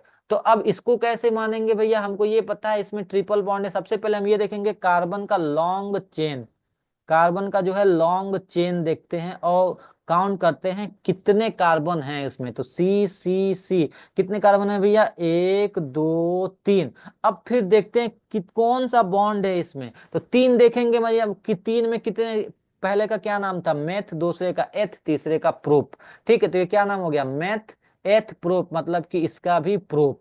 अब देखते हैं कितना इसमें बॉन्ड, कौन सा बॉन्ड था भैया, कौन सा जो है बॉन्ड था, कौन सा सिंगल बॉन्ड था या डबल बॉन्ड था, यहाँ पे ट्रिपल बॉन्ड है, तो ट्रिपल बॉन्ड किस में आता है, अल्काइन ग्रुप में आता है, तो YNE यहाँ पे पीछे जोड़ देंगे, YNE, तो ये हो गया प्रोपाइन, ठीक है। अभी आगे हम आगे इसमें और करेंगे, ठीक है। तो जनरली क्या होता है, अल्कोहल अगर OH ग्रुप लगा होता है तो OL लगाते हैं, CHO ग्रुप लगा होता है तो AL लगाते हैं, कीटोन लगा होता है तो ONE लगाते हैं, कार्बोक्सिलिक एसिड लगा होता है तो ओइक एसिड लगाते हैं, ठीक है। अब आगे देखेंगे, अभी हम एग्जाम्पल पे इस पे कुछ प्रैक्टिस कर लेंगे। अब प्रेफिक्स में देखो भाई, प्रेफिक्स में क्या होता है कि पहले क्या लगाते हैं, तो पहले में अगर ये क्लोरो फ्लोरो ब्रोमो एडो दिया होगा तो ये जो वर्ड यूज कर लेंगे भैया, क्लोरो फ्लोरो ब्रोमो एडो, ठीक है। अगर एल्काइल ग्रुप लगा होगा R तो ये यूज कर लेंगे मिथाइल और एल्काइल का ये यूज कर लेंगे, ठीक है। तो देखो सबसे पहले हम क्या देखते हैं, लॉन्गेस्ट चेन देखते हैं कि लंबा चेन बन कौन रहा है, किसमें, रूट वर्ड में देखेंगे। दूसरा कि वो फंक्शनल ग्रुप कौन सा है, उसका सफिक्स देखेंगे। तीसरा वो सब्स्टिट्यूएंट देखेंगे कि क्या कौन सा उसमें लगा हुआ है जिसको हम प्रेफिक्स माने, ध्यान रखना, ठीक है। तो अब देखो यहाँ पे, तो सबसे पहले लॉन्गेस्ट चेन देखो, चेन किधर से बनेगा, या तो इधर से इधर बना लो या तो इधर से इधर बना लो, तो हम इधर से इधर बना लेते, काउंट करो 1 2 3, ठीक है। अब ये देखो इसके साथ अटैच है, तो ये अगर मैं सिर्फ इसको मानूं तो ये कौन सा ग्रुप कहलाएगा, R एल्काइल ग्रुप कहलाएगा, ठीक है, एल्काइल ग्रुप कहलाएगा। चलो तो अब इसका क्या हो गया भैया, सिंपल सीधी बात है, मतलब अल्काइल है तो ये क्या है, ये प्रेफिक्स है। देखो सब्स्टिट्यूएंट में अल्काइल ग्रुप अगर होगा तो उसको प्रेफिक्स मानेंगे। तो सबसे पहले ये जो तीन है, ये कितना, 1 2 3, तो ये क्या हो गया, मैथ एथ प्रोप, ये हो गया ना प्रोप, ठीक है। अब प्रोप के बाद लॉन्गेस्ट चेन में हो गया, अब इसमें कितना बॉन्ड है, सिंगल बॉन्ड है ना, एक बॉन्ड दो बॉन्ड तीन में सिंगल बॉन्ड, मतलब कि एन, ठीक है। और इसमें एक देखो, अब ये इस चेन में कौन सा ब्रांच अटैच है, R ये वाला अटैच है, एल्काइल, तो कौन है एल्काइल में, ये कौन सा है, C1 है, मतलब मिथाइल वाला है ये, तो ये क्या हो जाएगा मिथाइल। तो ये कहाँ पे अभी आगे डिटेल, हम डिटेल अभी अभी बस ये 2 पे 2 मिथाइल भी लिख सकते हैं, बट अभी तुम लिखना सिर्फ मिथाइल, मिथाइल प्रोपेन, ठीक है। चलो अब अगला देखो इसी तरीके से ये भी, तो यहाँ पे देखो भैया चेन बनाओ, सबसे पहले 1 2 3 4, ठीक है, कितने हो गए 4, मतलब मेथ एथ प्रोप ब्यूट, ठीक है, ब्यूट हो गया। कितने बॉन्ड है इसमें, सिंगल बॉन्ड है तो ये हो गया ब्यूट एन, ठीक है। अब ये 3 पे क्या लगा है, मिथाइल ग्रुप, तो 3 मिथाइल लिख सकते हो, ठीक है, 3 मिथाइल ब्यूटेन, ठीक है। चलो अब आगे देखते हैं, कुछ है देखो, सबसे पहले क्या लिखते हैं, IPSC नेम देने, प्रेफिक्स लिखो, रूट वर्ड लिखो, सफिक्स लिखो। तो सबसे पहले हम रूट वर्ड ही देखते हैं, फिर आगे पीछे बाद में लगाते हैं, ठीक है। अब इसका देखो, इसका रूट वर्ड क्या होगा, कितने इसमें कार्बन है, देखो ये Cl है, क्लोरीन है, कार्बन नहीं है, तो एक ये हो गया, एक ये हो गया, दो, मतलब कि एथ, ETH बॉन्ड कितने हैं, सिंगल बॉन्ड है, मतलब इथेन, ठीक है। और सफिक्स लग गया भैया, सफिक्स इथेन। अब ये प्रेफिक्स में क्या लगा है, क्लोरो, तो क्या लिखोगे, क्लोरो इथेन, ठीक है। ऐसी तरीके से अगला भाई, अगला में देखो कितने कार्बन है, 1 2 3, मतलब कि कितने प्रोप, थोड़ा सा मैं आगे लिख देता हूँ, प्रोप, ठीक है। और बॉन्ड कितने हैं, ए सिंगल बॉन्ड है, मतलब एन, ठीक है। फंक्शनल ग्रुप लगा, सॉरी यहाँ पे फंक्शनल ग्रुप लगा है ओवल बॉन्ड, अब देखो अब यहाँ पे बॉन्ड देखेंगे ना तो ये देखेंगे फंक्शनल ग्रुप क्या लगा हुआ है, OL लगा है, ठीक है, ऑल, ठीक है। तो ये प्रोपेन नहीं, ये प्रोपेनॉल होगा, ठीक है, OL, ठीक है, प्रोपेनॉल, ठीक है। चलो अब आगे देखते हैं भैया इसको, तो अब इसमें कितने हैं, कितने कार्बन है भैया, CHO, ध्यान रखना ये जो C है ना, इस C के साथ एक O जुड़ा हुआ है और एक H जुड़ा हुआ है, कितने इसमें वो हैं, कितने कार्बन है, 1 2 3, प्रोपेन, PROP, प्रोप लिखेंगे पहले, ठीक है। अब ये कौन सा ग्रुप है, CHO, एल्डिहाइड, मतलब अल वाला ग्रुप है, तो प्रोपेनल हो गया ये, ठीक है। चलो देखो CHO ऐसे ग्रुप है, ध्यान रखना, 1 2 3, तो कितने हैं, 3 3 है, मतलब उसे प्रोप, PROP। अब ये कौन सा ग्रुप लगा हुआ है इसके साथ, एल्डिहाइड का, मतलब AL, तो प्रोपेनल हो गया। अब यहाँ पे देखो भैया, यहाँ पे 1 2 3 4, कितने कार्बन है, 4, सबसे पहले लॉन्ग चेल 4, मतलब कि मेथ एथ प्रोप ब्यूट, ठीक है। अब देखो यहाँ पे डबल बॉन्ड लगा हुआ है, तो डबल बॉन्ड में क्या लिखेंगे, ब्यूटीन, ठीक है। चलो अब यहाँ पे देखो भैया, यहाँ पे क्या है, C के साथ O है, मतलब C में यहाँ पे O लगा हुआ है, मतलब ये कौन सा ग्रुप है, ये है कीटोन का ग्रुप। तो यहाँ पे कीटोन के लिए क्या यूज करते हैं, ओन यूज करते हैं, ठीक है। तो अब देखो भैया, तो अब ये कितने कार्बन है, 1 2 3 4, मतलब ब्यूट, ब्यूट, ठीक है। अब ये कौन सा ग्रुप है, नॉन ब्यूटेनोन हो जाएगा, ठीक है। चलो अब आगे देखो भैया, यहाँ पे भी हाँ कार्बोक्सिलिक एसिड का देख लो भैया, इसमें कितने कार्बन है, एक दो तीन, मतलब कि सॉरी मेथेट प्रोप, ये हो गया प्रोप। ठीक है, कौन सा ग्रुप लगा हुआ है, ओइक एसिड, प्रोपेनोइक एसिड। ठीक है, चलो। अब आते हैं chemical properties of carbon compound. ठीक है, तो अब केमिकल प्रॉपर्टीज क्या है, केमिकल मतलब वो कि अब कार्बन किसके साथ कैसा रिएक्शन करेगा तो क्या इसका आउटपुट आएगा, ये ध्यान रखना। हमने पता है केमिकल प्रॉपर्टीज पढ़ा था, मतलब कि कुछ केमिकल केमिकल रिएक्शन में पढ़ा था कि केमिकल रिएक्शन कब होता है, मतलब कि जब कुछ हीट हो निकल रहा हो, या जब कुछ कलर चेंज हो रहा हो। ठीक है, या जब कुछ टेम्परेचर चेंज, वही मतलब हीट हो गया, कलर हो गया, टेम्परेचर में चेंजिंग हो रहा। ठीक है, या जब कुछ स्टेट में चेंज हो रहा। तो भाई इसी तरीके से मतलब chemical properties of carbon, carbon के साथ अगर क्या क्या होगा तो क्या इन चीजों में कुछ कुछ नजर आएगा, क्या स्टेट चेंज हो रहा, क्या टेम्परेचर, क्या कलर चेंज हो रहा होगा। तो हाँ देखो भैया क्या हो रहा है कि जब कार्बन को बर्न किया जाता है वाटर के साथ तो क्या निकलता है, कार्बन डाइऑक्साइड गैस निकलता है, वाटर निकलता है, हीट निकलता है। ठीक है, तो देखो जब कार्बन कंपाउंड को बर्न किया जाता है, देखो वे CH4 को जब ऑक्सीजन के साथ बर्न किया जाता है, सिंपल सी बात है भैया, इसमें H है, यहाँ पे O है, तो इसका मतलब कार्बन के साथ ऑक्सीजन मिलके कार्बन डाइऑक्साइड बना देगा, और जो H बचा होगा उससे मिला जुला के क्या बन जाएगा, वाटर बन गया। ठीक है, तो कहने का मतलब ये भैया देखो, जब ये कार्बन हाइड्रोजन C और H जब ऑक्सीजन के साथ मिलके बनाते हैं तो कार्बन डाइऑक्साइड गैस बन जाता है, वाटर बन जाता है और हीट बन जाता है। तो ये जो तीनों पॉइंट है ना, ये याद रखना भैया। ठीक है, चलो। अब देखो सेचुरेटेड हाइड्रोकार्बन बॉन्ड्स, अब यहाँ पे थोड़ा सा समझना भाई।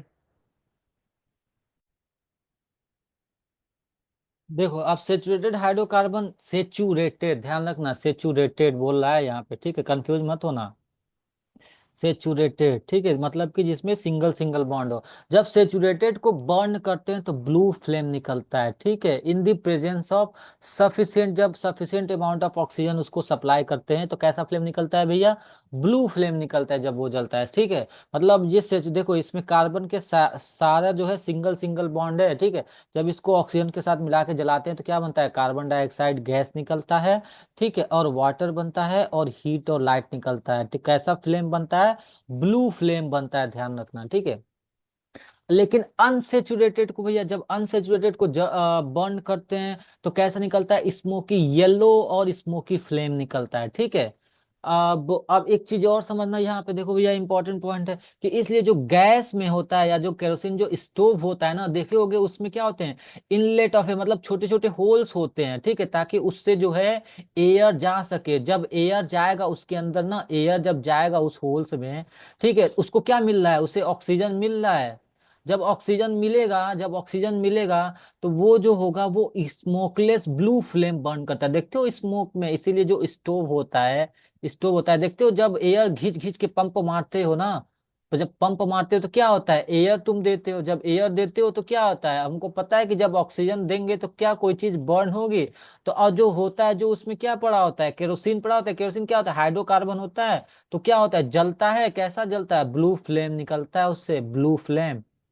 तो ये बात ध्यान रखना भैया, ब्लू फ्लेम निकलता है कब, जब और ज्यादा, जब सफिशियंट एयर दोगे तब। ठीक है, अब आते हैं देखते हैं भैया ऑक्सीडेशन क्या होता है। ठीक है, तो एडिशन ऑफ ऑक्सीजन, मतलब जब इस कार्बन, अभी हम क्या पढ़ रहे हैं, केमिकल प्रॉपर्टीज, किसका केमिकल प्रॉपर्टीज पढ़ रहे हैं, कार्बन कंपाउंड का। ठीक है, कार्बन कंपाउंड का मतलब जो कार्बन बेस्ड कंपाउंड होते हैं उनका केमिकल प्रॉपर्टीज पढ़ रहे हैं। मतलब जब हम उसमें ऑक्सीडेशन मतलब एडिशन ऑफ ऑक्सीजन करते हैं तो क्या होता है, सिंपल सीधी बात है भैया, जब इथेनॉल को देखो, ethanol undergoes oxygen in the presence of oxidising agent. ठीक है, तो वो इथेनोइक एसिड फॉर्म करता है। ठीक है, और जब डायरेक्ट ऑक्सीडेशन कर रहे हैं तो देखो यहाँ पे ए ऑक्सीडाइजिंग एजेंट है। ऑक्सीडाइजिंग एजेंट किसको बोलते हैं, जो ऑक्सीडेशन कराए, जो ऑक्सीडेशन क्या कराए, ऑक्सीडेशन का काम कराए। ठीक है, या जो हेल्प करे ऑक्सीडेशन करने में। ठीक है, तो कौन हेल्प कर रहा है, KMnO4 और ये एज ए कैटलिस्ट की तरह, कैटलिस्ट की तरह काम करते हैं। अभी हम कैटलिस्ट के बारे में भी समझेंगे। ठीक है, तो क्या बनता है भैया, देखो जब इथेनॉल को ऑक्सीडेशन कराते हैं तो क्या बनता है, इथेनोइक एसिड बनता है। ठीक है, चलो, अब जैसे यहाँ पे addition of reaction, addition reaction देखो होता है तो क्या होता है, ठीक है, एडिशन मतलब हाइड्रोजीनेशन होता है, तो ठीक है। अब जैसे जब अनसेचुरेटेड हाइड्रोकार्बन को या एल्कीन्स को या अल्काइंस को जब डाई हाइड्रोजन के साथ रिएक्ट कराते हैं तो क्या होता है, ठीक है। अब जैसे भैया ये है हमारा, ये हाइड्रोकार्बन है, जब इसके साथ जो है हाइड्रोजन को, और भाई डबल बॉन्ड था एल्कीन और अल्काइन, तो अब क्या हुआ, जब हाइड्रोजन को मिलाएंगे तो क्या हो जाएगा भैया, ये दोनों दूसरे से इलेक्ट्रॉन ले रहे थे कार्बन कार्बन, अब ये हाइड्रोजन से लेने लगेंगे तो क्या हो जाएगा, इसीलिए सिंगल सिंगल बॉन्ड बन जाएगा, मतलब कि इथीन इथेन में कन्वर्ट हो जाएगा, या मैं कहूँ इथाइन जो है वो किस में कन्वर्ट हो जाएगा, इथेन में कन्वर्ट हो जाएगा, जब दो हाइड्रोजन दे देंगे तो, ठीक है। मतलब कि अनसेचुरेटेड किस में कन्वर्ट हो जा रहा है, सेचुरेटेड में। कब कब कन्वर्ट हो रहा है, जब उसको हाइड्रोजन के साथ रिएक्ट करा दे रहे हैं तो, ठीक है। क्योंकि कार्बन कार्बन एक दूसरे के साथ ले रहे थे, वो क्या बोलते हैं हाइड्रोजन को। अब जैसे दो यहाँ पे, दो यहाँ पे, दो यहाँ पे, दो यहाँ पे, क्योंकि कार्बन को कितने चाहिए, इसको चाहिए चार, तो ये इन दोनों से ले रहा, इन दोनों से ले रहा, लेकिन भैया इसको सपोज करो कि इसको और अलग से तुम दे दो भैया एच, तो क्या ये दोनों से लेंगे, नहीं, ये क्या करेंगे, ये चल भैया हम इससे ले रहे हैं, जब ये ऑलरेडी है तो ये क्या कौन सा बॉन्ड बना दिया, सिंगल सिंगल बॉन्ड बन गया, मतलब जो है इथीन इथेन में कन्वर्ट हो गया, इथाइन जो है इथेन में कन्वर्ट हो गया, ठीक है। इसीलिए अब जो जैसे कि ये होता है ना, जो अनसेचुरेटेड वेजिटेबल्स ऑयल्स होते हैं, ठीक है, जो वेजिटेबल्स ऑयल्स होते हैं, जब इनको हाइड्रोजन दे दिया जाता है, ठीक है, इस कैटेलिस्ट के प्रेजेंट में, तो ये वेजिटेबल जो है सेचुरेटेड घी बन जाता है, ठीक है। तो ये जो घी बन, अब ये सेचुरेटेड हो जाता है, ठीक है, ये जल्दी किसी में डिसॉल्व नहीं होता है, ये जो है डिसॉल्व नहीं होता है क्योंकि ये सेचुरेटेड हो चुका है, ठीक है। चलो, तो अब यहाँ पे कैटेलिस्ट क्या होता है, देखो भैया कैटेलिस्ट वो सबस्टेंस होता है जो कि हेल्प करता है, जो कि हेल्प करता है बिना उसमें प्रोसीड लिए हुए, बिना उसमें कोई रिएक्शन में बिना टेक पार्ट किए हुए, मतलब इस रिएक्शन में इन्वॉल्व नहीं होता है, बट हेल्प करता है बाहर से, ठीक है, क्या करता है, उस रिएक्शन को प्रोसीड करने के लिए हेल्प करता है बिना उसमें इन्वॉल्व हुए हुए, इसे बोलते हैं कैटलिस्ट, ठीक है। चलो अब आगे देखते हैं, सब्स्टिट्यूशन रिएक्शन होता है तब क्या होता है भैया, सब्स्टिट्यूशन, ये वर्ड से समझ में आ रहा है, कोई जो है किसी की जगह रिप्लेस कर रहा होगा, ठीक है। तो सब्स्टिट्यूशन में क्या होता है कि जब वन और मोर हाइड्रोजन एटम जो होते हैं ऑफ ऑर्गेनिक मॉलिक्यूल से, वो क्या होते हैं, वो जो है किसी एनदर ग्रुप के साथ उनको हटा दिया जाता है, ठीक है। तो क्या होता है, उसी को बोलते हैं सब्स्टिट्यूशन रिएक्शन, जैसे कि मीथेन यहाँ पे है। जब इस मीथेन से इस हाइड्रोजन को, ये क्लोरो यहाँ पे चला जाएगा तो क्या बन गया, क्लोरोमीथेन बन गया और HCl गैस निकल गया, ठीक है। तो इसे बोलते हैं सब्स्टिट्यूशन रिएक्शन, मतलब कि क्या करें हम, हाइड्रोजन को जो है, हाइड्रोजन को हाइड्रोजन को रिमूव कर दें, ठीक है, हाइड्रोजन को हम वहां से रिमूव कर दें, ठीक है, किससे, किसी और एनिमल, किसी और एलिमेंट से, बाई एनदर एटम या ग्रुप ऑफ एटम से, ठीक है। चलो, अब जैसे कि यहाँ पे सम इंपॉर्टेंट कार्बन कंपाउंड, अब कार्बन कंपाउंड्स के कुछ इंपॉर्टेंट देखो भैया, कौन कौन से हैं कार्बन कंपाउंड के जो थोड़ा इंपॉर्टेंट है, सबसे पहले आता है एथेनॉल, ठीक है, एथेनॉल मतलब कि दो कार्बन और ऑल ऑल मतलब कि सॉरी, ये अल्कोहल का जो है जो ये फंक्शनल ग्रुप, ठीक है, इसको बोलते हैं इथाइल अल्कोहल, ठीक है। चलो, अब इसका फिजिकल प्रॉपर्टीज क्या होता है कि ये होता है कलरलेस, इनफ्लेमेबल लिक्विड होता है, मतलब इसमें आग लग जाती है, मिसिबल विथ वाटर इन और प्रोपोर्शन, ये पानी में घुल जाता है, ठीक है, हाइड्रोकार्बन होने के बावजूद, क्योंकि इसमें OH बॉन्ड है, OH माइनस आयन बनता है, इसलिए ये पानी में घुल जाता है। It has no effect on litmus paper, ये लिटमस पेपर पे कोई इफेक्ट नहीं होता है, मतलब कि ये न्यूट्रल होता है अल्कोहल, इसीलिए लोग अल्कोहल देखते ही वो क्या करते हैं, ठीक है। चलो अब आगे देखते हैं केमिकल प्रॉपर्टीज भी या इथेनॉल का, ठीक है। तो केमिकल कंबशन, ठीक है, अभी हमने पढ़ ही लिया है कंबशन क्या होता है, ऑक्सीडेशन होता है तो क्या होता है। अब आगे देखते हैं सोडियम के साथ जब रिएक्ट कराते हैं तो क्या होता है, जब इथेनॉल का रिएक्शन सोडियम मेटल्स के साथ होता है तो क्या बनाता है, सोडियम इथॉक्साइड बनाएगा और हाइड्रोजन गैस निकालेगा यहाँ से, ठीक है। अब देखो ये इथेनॉल है, C2 दो कार्बन है, C2H5OH, जब ये सोडियम मेटल के साथ रिएक्ट करेगा तो क्या बनाएगा भैया, ये बना देता है सोडियम इथॉक्साइड, ठीक है, सोडियम इथॉक्साइड, मतलब ये यहाँ से H को हटा के अपनी जगह ले लेता है, ठीक है, मेटल, ये बन गया हाइड्रोजन गैस बाहर निकाल दिया। अब अगला रिएक्शन क्या, इसी इथेनॉल का डिहाइड्रेशन। डिहाइड्रेशन मतलब वाटर का रिमूव करना, डिहाइड्रेशन बोलते हैं ना, अरे भैया डिहाइड्रेट हो गया, तो यहाँ से डिहाइड्रेशन करना है। तो डिहाइड्रेशन क्या कर रहे हैं, इथेनॉल को जब डिहाइड्रेशन करते हैं किसके किसके प्रेजेंस में, सल्फ्यूरिक एसिड के प्रेजेंस में, तो क्या होता है भैया, सिंपल सीधी बात है, इथेनॉल को जब हीट किए तो क्या निकल गया यहाँ से जो है वाटर, ये जो है एच, एक एच जो है इससे एच लेके क्या बना देगा, वाटर बना दिया। अब क्या बता, सी एच टू ये बन गया तुम्हारा क्या, ये बन गया इथीन, ठीक है। चलो अब आगे देखते हैं। इथेनोइक एसिड को देखो, इथेनोइक एसिड को क्या बोलते हैं हम, एसिटिक एसिड बोलते हैं। इथेनोइक मतलब CH3COOH, मतलब एक कार्बन दो कार्बन, जब दो कार्बन हो ओइक एसिड में, कार्बोक्सिलिक ग्रुप लगा हो तो उसको बोलते हैं एसिटिक एसिड बोलते हैं, ठीक है। तो generally 5 to 8% of ethanoic acid in water is called vinegar, मतलब जो विनेगर होता है उसमें कितना परसेंट एसिटिक एसिड होता है, ध्यान रखना, 5 से 8% होता है, उसको बोलते हैं विनेगर, ठीक है। अब इसका फिजिकल प्रॉपर्टीज क्या है, देखो भैया ये भी कलरलेस है, पंजेंट स्मेलिंग लिक्विड है, ठीक है, मिसिबल इन वाटर, ये भी मिसिबल है, और ये ब्लू कलर को रेड कलर, क्यों, क्योंकि ये एसिड है, ध्यान रखना, ये क्या किया है, ये ब्लू को रेड में कन्वर्ट कर दिया, क्यों भैया, क्योंकि ये कैसा है, ये एसिड है, ठीक है। चलो अब इसके केमिकल प्रॉपर्टीज में देखो, केमिकल प्रॉपर्टी देखो भैया, ये इंपॉर्टेंट है, एस्टेरिफिकेशन होता है। एस्टेरिफिकेशन मतलब क्या, ध्यान रखना, एस्टेरिफिकेशन किसका होगा, ई एथेनोइक एसिड का होगा। जब एथेनोइक एसिड को अल्कोहल से के साथ रिएक्ट कराते हैं, किसके प्रेजेंस में, H2SO4 के प्रेजेंस में, तो क्या बनता है, एस्टर बनता है, इसको बोलते हैं, ध्यान रखना भैया, एथेनोइक एसिड, एस्टरिफिकेशन क्या होता है, एथेनोइक को अल्कोहल से मिला दो, ठीक है। तो देखो ये एथेनोइक है, देखो एथेनोइक में क्या होता है, COOH ग्रुप, ओइक, और अल्कोहल मतलब OH ग्रुप, इनको मिला दो, रिएक्शन करा दो, तो क्या बन जाता है भैया, इथाइल एथेनोएट बन जाता है, ठीक है। सिंपल सीधी बात है, क्या होगा, ये जो C2H5 है ना, ये निकल के यहाँ लग जाएगा, और ये जो H आएगा इसके साथ अटैच होके वाटर बना दिया, काम खत्म, ठीक है। चलो अब आगे देखो, सेपोनिफिकेशन क्या होता है, ठीक है। तो रिएक्शन ऑफ एस्टर, अब जो एस्टर बना था वहां पे, उसका जब सोडियम हाइड्रोक्साइड के साथ रिएक्शन कराते हैं ना, तो अल्कोहल बनता है और सोडियम सॉल्ट, ठीक है। सो गिव्स अल्कोहल और sodium salt of carboxylic acid, ठीक है। अब जैसे यहाँ पे जिसको बोलते हैं सोप, जैसे कि ये है, ये कौन सा है, अभी जस्ट वहां पे बना है भैया, ठीक है। जब ये रिएक्शन हुआ किसके साथ, सोडियम हाइड्रोक्साइड के साथ, तो क्या बना, ये बना भैया, ठीक है, ये अल्कोहल बना, और sodium salt of carboxylic acid बना, जो कि सोप भी होता है। अभी हम सोप के बारे में थोड़ा सा और डिटेल में पढ़ेंगे, ठीक है। तो देखो भैया, जब मिथाइल एथेनोएट, ठीक है, मिथाइल एथेनोएट बोल रहा है, ध्यान रखना, मिथाइल, ये आर की बात, सॉरी आर ले रहा है यहाँ पे, एक कार्बन ये, एक कार्बन ये बन गया तुम्हारा अलग से, ये अल्काइल ग्रुप हो गया, इसीलिए मिथाइल, मिथाइल एथेनोएट जब हुआ, जब सोडियम हाइड्रोक्साइड के साथ रिएक्शन हुआ तो क्या बना, सोडियम इथेनॉइड बना प्लस मेथेनॉल बना, ठीक है।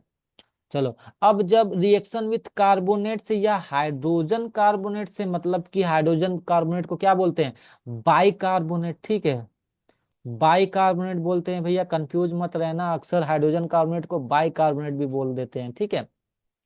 तो देखो जब इथेनोइक एसिड सोडियम कार्बोनेट से रिएक्ट करे या सोडियम हाइड्रोजन कार्बोनेट से रिएक्ट करे, तो क्या देता है, सॉल्ट देता है, कार्बन डाइऑक्साइड देता है, और वाटर देता है, ठीक है।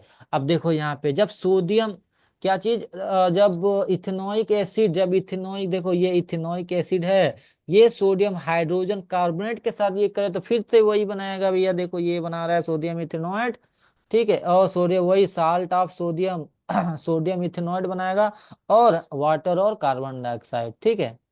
चलो अब देखो सोप, तो देखो भैया सोप के बारे में समझते हैं, सोप, ठीक है, सोडियम या पोटेशियम साल्ट का एक, क्या होता है, salt of long fatty acid, मतलब लॉन्ग चेन फैटी एसिड का जो है, पोटेशियम या सोडियम का साल्ट रहेगा, ध्यान रखना, फैटी एसिड का जो है लॉन्ग चेन रहेगा, उसमें सोडियम और पोटेशियम रहेगा, ठीक है, मतलब इसका सॉल्ट बनता है, ठीक है, जो कि क्लींसिंग प्रॉपर्टी रखता है वाटर में, ठीक है। अब देखो जैसे इसका फॉर्मूला होता है RCOONA, ये तुम्हारा हो गया लॉन्ग चेन, ठीक है, ये लॉन्ग चेन हो गया किसका भैया, फैटी एसिड का, और ये तुम्हारा हो गया सोडियम। ठीक है, अब देखो soap is made by heating animal, जो एनिमल फैट होता है ना उसको हीट करते हैं, या वेजिटेबल ऑयल्स को हीट करते हैं, किसमें किसके साथ भैया, कंसंट्रेटेड सोडियम हाइड्रोक्साइड के साथ, ठीक है, या कॉस्टिक सोडा के साथ, तो बन जाता है भाई। अब देखो इसका स्ट्रक्चर है, ये हमारा लॉन्ग हाइड्रोकार्बन चेन है, ठीक है, ये चेन है तुम्हारा, और इसके आगे क्या लगा होता है, Na+। अभी हम इसका वर्क जो है आगे पढ़ेंगे कि कैसे ये वर्क करता है, ठीक है। अब देखो soap is not suitable for washing cloth with hard water, ये जो है हार्ड वाटर के साथ सुटेबल नहीं करता है, क्योंकि हार्ड वाटर में ना ये जो है लेदर नहीं बनाता, मतलब मैं कहूँ ना झाग, झाग नहीं बनता है हार्ड वाटर में, क्योंकि हार्ड वाटर में क्या होते हैं, मिनरल्स होते हैं, कैल्शियम वगैरह, ठीक है। अभी आगे देखेंगे क्या मिनरल्स होते हैं, या कुछ समझ जाओ, कुछ जो है ये अनवांटेड सब्सटेंस होते हैं जिस वजह से झाग नहीं बन पाता है, ठीक है। ये हो गया तुम्हारा सोप।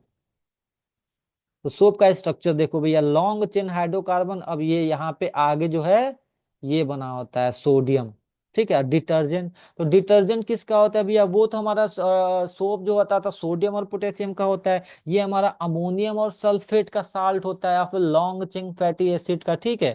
तो देखो यहाँ पे अमोनिया, अमोनियम और सल्फेट एंड सल्फेट साल्ट होता है, ध्यान रखना, अमोनियम एंड सल्फेट, ठीक है। चलो, तो they act like a soap, ये भी सोप की तरह एक्ट करते हैं, बट क्या क्या होता है कि they do not contain the usual soap like sodium या स्टेट, मतलब जो यूजुअल सोप की तरह ये सोडियम और स्टेट प्रेजेंट इसमें नहीं होता है, सोडियम स्टेट, ठीक है।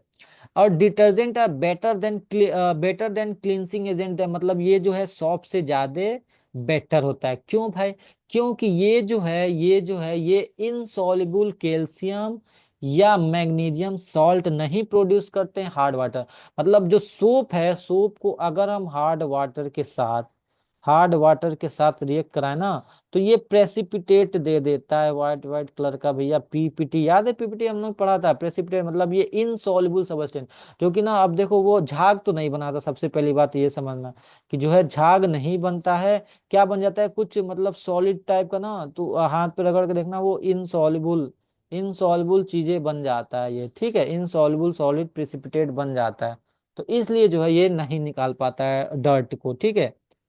सोप नहीं निकाल पाता है, ध्यान रखना, सोप। बट डिटर्जेंट जो है ये जो है बेटर रहता है कंपेरेटिवली सोप के। देखो water that does not produce leather, जो झाग नहीं प्रोड्यूस करता है, ठीक है, सोप के साथ, उसको बोलते हैं हार्ड वाटर। और जो सॉफ्ट वाटर विच प्रोड्यूस, जो सोप के साथ झाग प्रोड्यूस कर देता है, उसको बोलते हैं सॉफ्ट वाटर, इतना ध्यान रखना, ठीक है। अब देखो क्लिंकिंग प्रॉपर्टीज में ये वर्क कैसे करता है, तो यहाँ पे देखो भैया दोनों सोप और डिटर्जेंट का जो है वर्क क्या है, यहाँ पे देखो बहुत इंपॉर्टेंट पॉइंट। अभी जब जैसे कि हमने पढ़ा है कि ये दोनों क्या होते हैं, long chain long fatty acid consider करते हैं, और आगे तो है तुम्हारा या तो सोडियम प्लस होता है यहाँ पे, ठीक है। तो अब देखो देखो ये कैसे अब इसमें दो चीजें समझना, ये जो लॉन्ग चेन है ना, ये कहलाता है तुम्हारा हाइड्रोफोबिक, मतलब ये जो है ना पानी से डरता है, ये जो है वाटर से डरता है, ये हाइड्रोफोबिक बोलते हैं, वाटर को रिपेल करता है, हाइड्रोफोबिक वाटर से दूर भागता है, ध्यान रखना, वाटर से दूर भागता है। और ये जो पार्ट होता है ये वाटर से अट्रैक्ट करता है, ये जो वाटर से ये होता है हाइड्रोफिलिक, ये अगला वाला पार्ट वाटर से अट्रैक्ट करता है, ठीक है। तो अब देखो क्या होता है, अब जब ये जो लॉन्ग चेन दूर भागते हैं ना, तो ये क्या करेगा, जो तुम्हारा डर्ट है ना, डर्ट, अब ये जो लॉन्ग चेन है, ध्यान रखना, ये जो लॉन्ग चेन है ना, ये तो तुम्हारा हो गया Na+। तो अब ये इससे दूर भागना है वाटर से, अगर तुमने पानी में डाल दिया झाग को, तो ये क्या करेगा, चिपकेगा, भैया कुछ मिल जाए हमको फटाक से, तो जब इसे डर्ट दिखाई देता है ना, तो वो जाके चिपक जाता है, क्योंकि अभी ये पानी से दूर भागेगा, वाटर से क्या होगा, दूर भागेगा, तो ये जो जाके ना डर्ट से चिपक जाता है। अब ये डर्ट से चिपक गया, ये पानी के अंदर जब हम यहाँ पे प्रेशर लगाते हैं, इसमें देखो यहाँ से ये सारे जो है सब मिल के ना इस सर्किल टाइप का, स्फीयर टाइप का स्ट्रक्चर बना देते हैं, ठीक है। अब क्या होता है कि जब हम यहाँ पे इसको प्रेशर लगाते हैं, हटाते हैं इसे, भैया हटा दो इसे, तो क्या होता है, यहाँ से ये क्या करते हैं, ये सारे के सारे मिल के जो है इस डर्ट को अपने साथ लेके जो है बाहर चले जाते हैं, डर्ट पार्टिकल्स या ऑयल या ग्रीस पार्टिकल्स को जो है लेके ये ऑयल चला, और इसको बोलते हैं मीशेल, ये जो स्फीयर टाइप का जो बनता है ना, इसको बोलते हैं मीसेल, ठीक है। चलो, तो thank you so much for watching this video. अगर आपको वीडियो पसंद आए तो प्लीज लाइक करो, सब्सक्राइब करो और शेयर करो।